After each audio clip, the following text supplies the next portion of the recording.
Welcome. This is Radio Pras.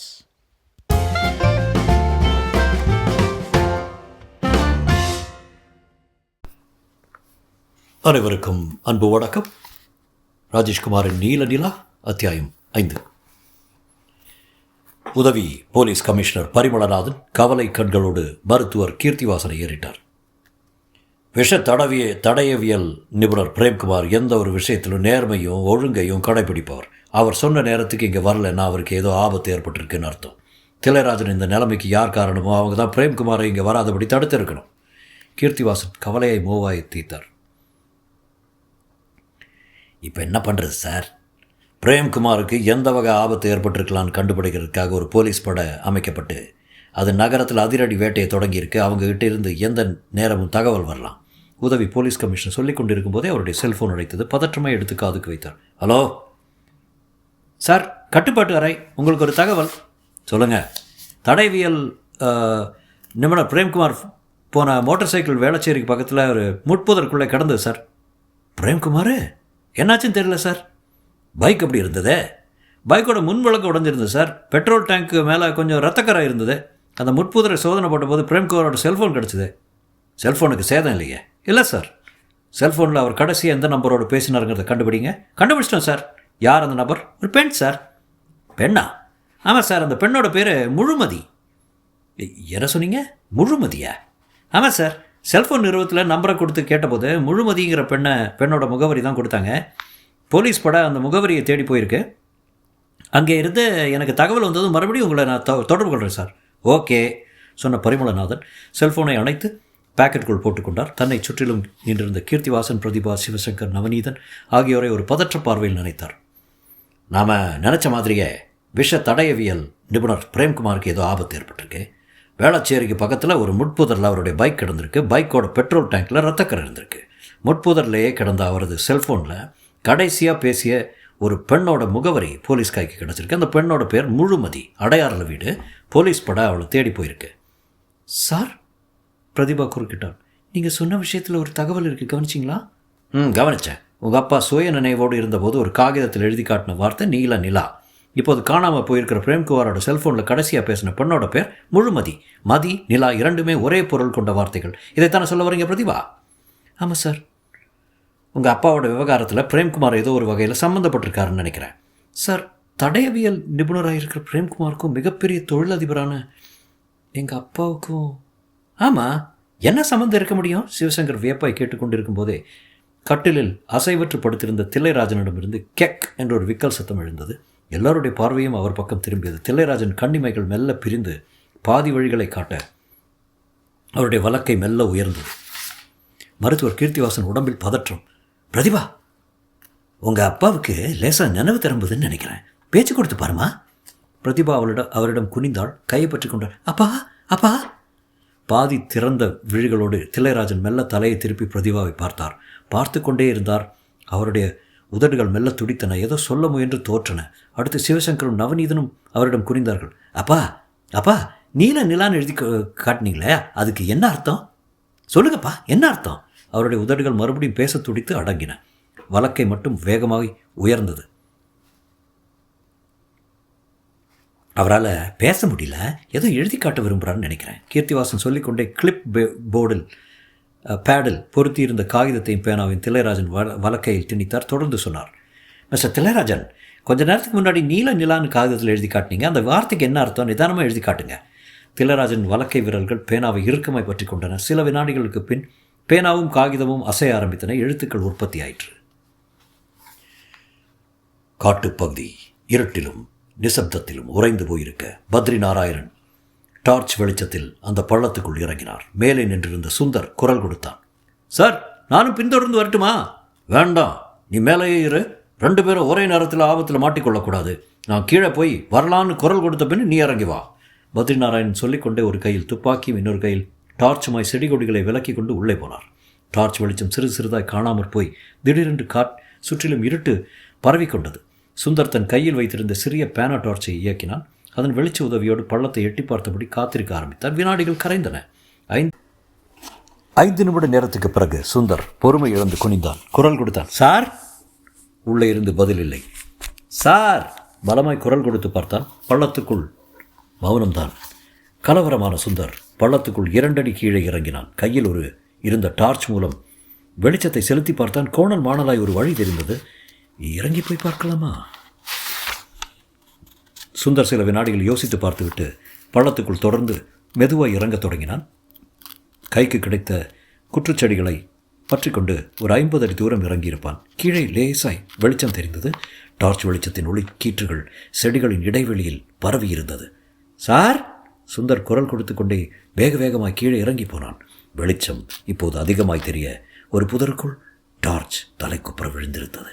Sundar நின்று சுற்றுமுற்றும் பார்த்தான். பத்ரி நாராயணன் பார்வைக்கு கிடைக்கவில்லை. சார்! சார்! பதிலில்லை. புதருக்குள் கிடந்த டார்ச்சை எடுத்தான். பயமாய் எல்லா பக்கமும் வெளிச்சத்தை அடித்து பார்த்தான். பத்ரி நாராயணனை காணோம். சுந்தரின் இதயம் வேகமாய் அடித்து கொண்டது. போய் மற்றவர்களை அழைத்து கொண்டு வந்து பத்ரி நாராயணனை தேடலாமா, இல்லை இன்னும் கொஞ்சம் கீழே இறங்கி போய் அவரை தேடலாமா? சுந்தர் யோசித்த வினாடி அந்த முனகல் சத்தம் அவனுடைய காதுகளில் விழுந்தது. யாரோ அரற்றுகிற சத்தம். யாரது? சத்தம் அந்த திசை நோக்கி டார்ச் வெளிச்சத்தோடு மெல்ல நடந்தான் சுந்தர். 10 அடி நடந்திருப்பான். ஒரு பாறையின் மறைவில் பத்ரி நாராயணன் குப்புற விழுந்து கிடந்தார். பின்பக்க வழுக்கை மண்டையில் இரத்தம் ஒரு கோடு மாதிரி வழிந்திருப்பதை டார்ச் வெளிச்சம் காட்டியது. சுந்தர் பதைபதைத்து போய் அவர் அருகே சென்று குனிந்து தோளை பற்றி இருப்பான். பற்றி திருப்பினான். பத்ரி நாராயணன் மல்லாந்தார். முன்னெற்றியில் ஒரு இரத்த காயம் தெரிய அதில் மண் அப்பியிருந்தது. சார்! சார்! அவரிடம் எந்த அசைவும் இல்லை. அவருடைய நாசி அருகே கை வைத்து பார்த்தான் சுந்தர். நூலிழையாய் மூச்சுக்காற்று. சார்! உசுப்பினான். தலையில் அடிபட்டதில் ஆழ்ந்த மயக்கம். முதலில் மயக்கத்தை போக்க வேண்டும். தண்ணீர் கிடைக்குமா? சுந்தர் சுற்றுமுற்றும் பார்த்தான். பாறைக்கு பின்புறம் காட்டாற்று சலசலப்பு சத்தம் கேட்கவே சுந்தர் பாறையின் மேல் ஏறி எட்டி பார்த்தான். நட்சத்திர வெளிச்சத்தில் ஆற்று நீர் மினுமினுப்பாய் தெரிந்தது. பாறையிலிருந்து கீழே குதித்து ஆற்றை நோக்கி போனான். ஆற்றை நெருங்கியவன் திகைத்து நின்றான். தண்ணீரை எதில் கொண்டு போவது? ஒரு வினாடி யோசித்தவன் மறுவினாடியை தன் சட்டையை கழற்றினான். அதை கசக்கி உருண்டையாக்கி கொண்டான். ஓடிக்கொண்டிருந்த ஆற்று நீரில் நனைப்பதற்காக குத்துகாலிட்டு குனிந்தான். அப்போது தோளின் மேல் யாரோ கனமாக கை வைத்தார்கள்.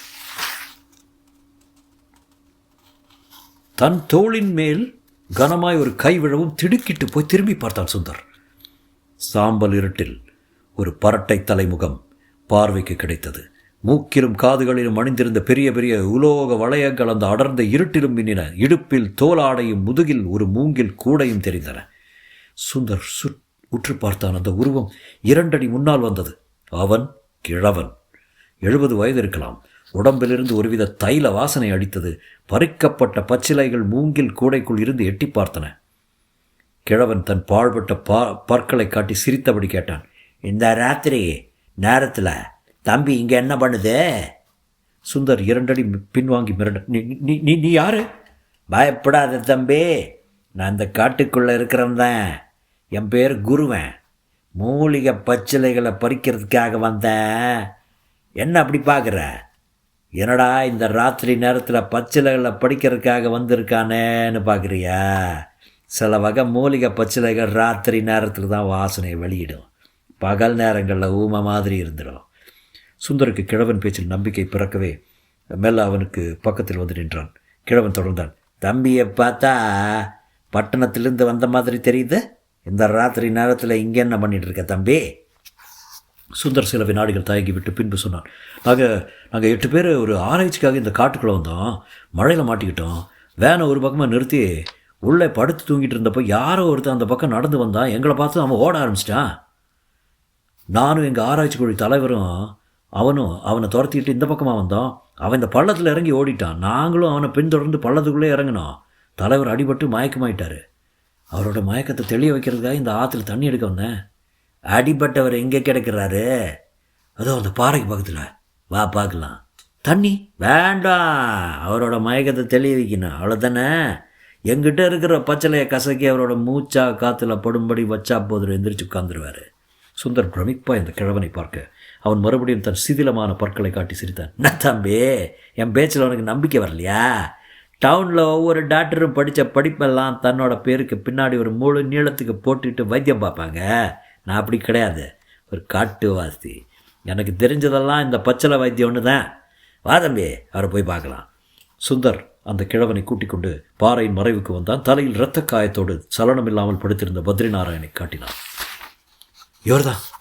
கிழவன் குருவன் தன் முதுகில் இருந்த கூடையை இறக்கி ஒரு பக்கமாய் வைத்துவிட்டு பத்ரிநாராயணிடம் குனிந்தான். அவருடைய இடக்கையை பற்றி நாடி பிடித்து பார்த்தான். நாசி அருகே தன் புறங்கையை வைத்த பின் கூடையை பக்கத்தில் இழுத்து வைத்துக்கொண்டு மூலிகை பச்சிலைகளை கிளறி வேரோடு இருந்த ஒரு செடியை எடுத்தான். அதில் 2 இலைகளை மட்டும் கிள்ளி உள்ளங்கையில் வைத்து கசக்கி பத்ரிநாராயண் நாசி அருகே வைத்தான்.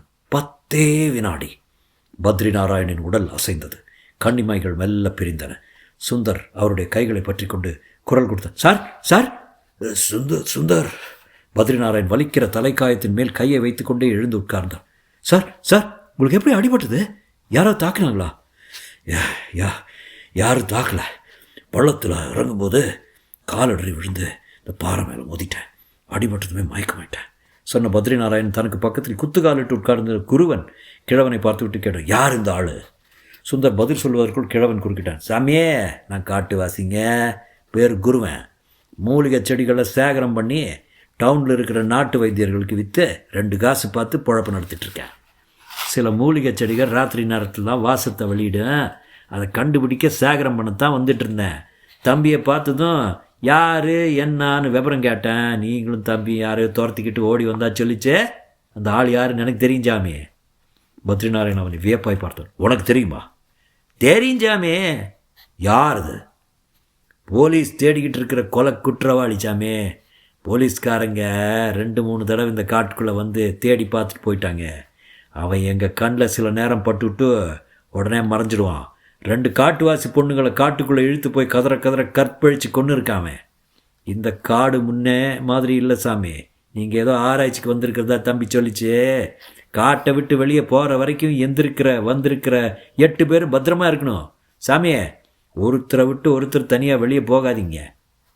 குருவன் கண்களை அகல விரித்து மிரட்சியோடு சொல்லிக்கொண்டே போக பத்ரிநாராயணும் சுந்தரும் சிறிது கலவரமாய் பார்த்தார்கள். சென்னை. தில்லைராஜனின் கையில் பிடித்திருந்த பேனா கிளிப் பேடில் பொருத்தப்பட்டிருந்த வெள்ளை காகிதத்தில் கோணல் மாணலாய் சில எழுத்துக்களை எழுதிவிட்டு தளர்ந்தது. மருத்துவர் கீர்த்திவாசன் அதை எடுத்து பார்த்தார். 4 அங்குல எழுத்துக்கள். சிவசங்கர், நவநீதன், பிரதீபா எல்லோருடைய முகத்திலும் குழப்பம். போலீஸ் உதவி கமிஷனர் பரிமளநாதன் நவநீதனிடம் நிமிர்ந்தார்.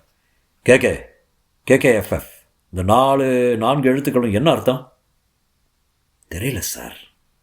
இந்த பாருங்க மிஸ்டர் நவநீதன், எடுப்பிலே தெரியாதுன்னு சொல்லாதீங்க. உங்கள் அப்பாவை பற்றி உங்களுக்கு தான் தெரியும். உயிருக்கு போராடிட்டு இருக்கிற இந்த நேரத்தில் எதையோ சொல்கிறதுக்காக அவர் முயற்சி பண்ணி 4 எழுத்துக்களை கஷ்டப்பட்டு எழுதியிருக்காரு. அந்த எழுத்துக்களை கண்டிப்பாக ஏதாவது அர்த்தம் இருக்கும். யோசிங்க, நிதானமாக யோசிங்க. சார், நானும் என் தம்பி சிவசங்கரும் தொழிலை மும்முரமாக பார்த்துட்டு இருந்தோம். அப்பாவை பார்த்துக்கிட்டதெல்லாம் பிரதிபா தான். அதுவும் இல்லாமல் கடந்த 6 மாத காலமாக வீட்டை விட்டு அப்பா வெளியே எங்கேயும் போகாமல் அவரோட அறைக்குள்ளேயே தான் இருந்தார். வழக்கமாக 2 மாதத்துக்கு ஒரு தடவை வெளிநாடு போகிறவர் இந்த 6 மாதமாக வெளிநாடே போகல. சரி, அறைக்குள்ளே உட்காந்து என்ன பண்ணிகிட்டு இருப்பார்? பிரதிபா குறுக்கிட்டார். சார், அப்பா கம்ப்யூட்டர் முன்னால் உட்காந்து இன்டர்நெட் பார்த்துட்ருப்பார். எது மாதிரியான வெப்சைட்டு? அதை பற்றி எனக்கு தெரியாது சார். பொதுவாக அப்பாவுக்கு எல்லா துறைகளை பற்றியும் தெரிஞ்சுக்கணுன்னு ஆர்வம் அதிகம். டிவி பார்க்கும்போது கூட டிஸ்கவரி சேனல் தான். சில வினாடி மௌனம் சாதித்த உதவி கமிஷனர் பரிமளநாதன் சிவசங்கரிடம் நிமிர்ந்தார். உங்கள் அப்பா தில்லராஜனை சுற்றி நடக்கிற சம்பவங்கள் எல்லாமே குழப்பமாகவும் மர்மமாகவும் இருக்குது. அவரை கொலை பண்ண முயற்சி நடந்ததாய் இன்ஸ்பெக்டர் பன்னீர்செல்வத்துக்கு தகவல் வந்தபோது ஃபோனில் சொல்லப்பட்ட இன்னொரு அதிர்ச்சியான விஷயம், உங்கள் 3 பேரில் ஒருத்தர் தில்லைராஜனுக்கு பிறந்தவர் இல்லை என்பது. அந்த விஷயம் உண்மையா பொய்யான்னு நான் சோதனை பண்ணி பார்த்துடுறது நல்லதுன்னு எனக்கு மனசுக்கு படுது. சார், அது தேவையில்லாத விஷயம். எங்கள் குடும்பத்தை கேவலப்படுத்துறதுக்காகவும் அவமானப்படுத்துறதுக்காகவும் விஷமத்தனமாக சொல்லப்பட்ட விஷயம். அதை நாம் பெருசாக எடுத்துக்க வேண்டிய அவசியமே இல்லை. இல்லை மிஸ்டர் நவநீதன், சில விஷயங்கள் கசப்பாக இருந்தாலும் அதை சோதனை பண்ணி பார்த்துடுறது நல்லது. சார், அது அப்பட்டமான பொய் அப்படின்னு நீங்கள் உறுதியாக தைரியமாக நம்பினா 3 பேரும் மரபணு சோதனை பண்ணிக்கிங்க. சோதனையில் அது பொய்ன்னு தெரிஞ்சால் அந்த ஃபோன் சமாச்சாரத்தை மறந்துடுவோம். பிரதிபா இடைமறித்தாள். அண்ணா, சார் சொல்கிறதும் சரிதான். யாரோ கிளப்பி விட்ட புரளிக்காக நாம் 3 பேரும் அக்னிக்குழியில் நடத்தியே ஆகணும். மரபணு சோதனைக்கு ஒத்துக்கலாமே. அது பொய்ன்னு நிரூபிக்க இது தவிர வேறு வழி கிடையாது. பரிமளநாதன் கீர்த்திவாசனிடம் திரும்பினார். டாக்டர், இதே மருத்துவமனையில் மரபணு சோதனை நடத்த வசதி இருக்கா? இருக்கே. பரிசோதனை முடிவு எப்போ கிடைக்கும்? இன்றைக்கி சாயந்தரமே. மரபணு சோதனைக்கு ஏற்பாடு பண்ணுங்க டாக்டர். நான் சாயந்தரம் 6 மணிக்கு உங்களை வந்து பார்க்குறேன் சொன்ன பரிமளநாதன் எல்லோரிடமும் விடைபெற்று கொண்டு மருத்துவமனை விட்டு வெளியேறினார். மாலை மணி 6. உதவி கமிஷனர் பரிமளநாதனும் இன்ஸ்பெக்டர் பன்னீர்செல்வம் மருத்துவர் கீர்த்திவாசன் அறையில் அவருக்கு முன்பாய் உட்கார்ந்திருக்க அவர் உள்ளிட பேசியில் பேசிக் கொண்டிருந்தார். பரிசோதனை முடிவு தயாராகிட்டுச்சா? தயாராக இருக்கு டாக்டர். என் அறைக்கு கொண்டு வாங்க ப்ளீஸ். வந்துக்கிட்டே இருக்கு டாக்டர். அடுத்த சில நிமிடங்களில் நவநீதன், சிவசங்கர், பிரதீபா சம்பந்தப்பட்ட மரபணு சோதனை முடிவு மருத்துவர் கீர்த்திவாசன் பார்வைக்கு வந்தது. எடுத்து பார்த்தவர் முகம் இருண்டார். அந்த அறிக்கையை கீழே வைத்துவிட்டு சாய்வு நாற்காலியில் தளர்வாய் சாய்ந்து கொண்டார். நெற்றியில் வியர்வை. பரிமளநாதன் கேட்டார், என்ன டாக்டர் எதுவுமே பேசாமல் வச்சுட்டீங்க? அறிக்கையில் என்ன இருக்கு?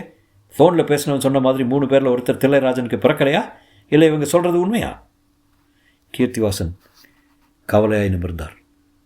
அவன் சொன்னதை விட படுமோசம். டாக்டர் என்ன சொல்கிறீங்க? நவநீதன், சிவசங்கர், பிரதிபா இந்த 3 பேருமே தில்லைராஜனுக்கு பிறக்கலைன்னு இந்த அறிக்கை சொல்லுது. தொடரும்.